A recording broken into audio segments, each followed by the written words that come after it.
O metal lítio pode ser obtido pela eletrólise ígnea de uma mistura eutética de cloreto de lítio e cloreto de potássio. Aqui me chama a atenção essa fala aqui, ó, mistura eutética. Composta por 45% em massa de LCl e 55% em massa de KCl.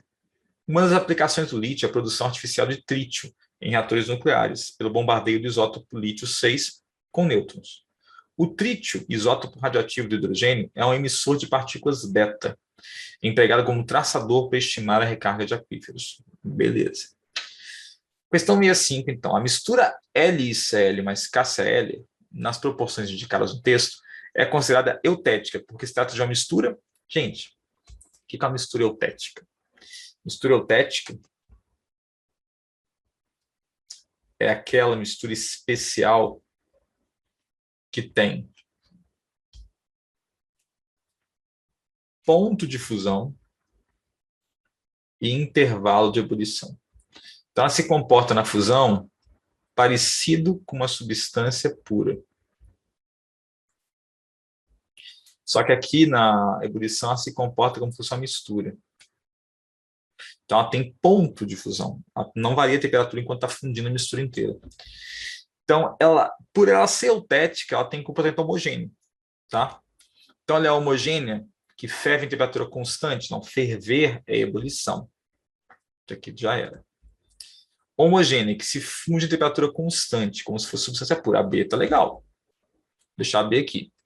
Heterogênea, que se funde em temperatura constante, como se fosse substância pura. Que se funde... Não, a mistura eutética ela se comporta como se fosse uma solução. Então, perfeitamente homogêneo, tá?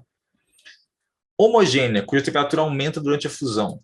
Não acho interessante, porque falando que a fusão varia a temperatura. E heterogênea, cuja temperatura aumenta durante a ebulição. Não está certo. E aí, cuidado com uma coisa, a letra B mesmo, tá? Tem muita gente que fala assim, qualquer mistura de sólidos, uma mistura de N sólidos tem N fases, né?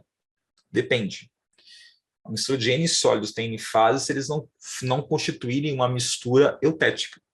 No ponto eutético, na composição eutética, e repara que é só uma proporção exata de 45% de um para 55% do outro, nesse caso, eu vou ter o comportamento como se fosse substância pura.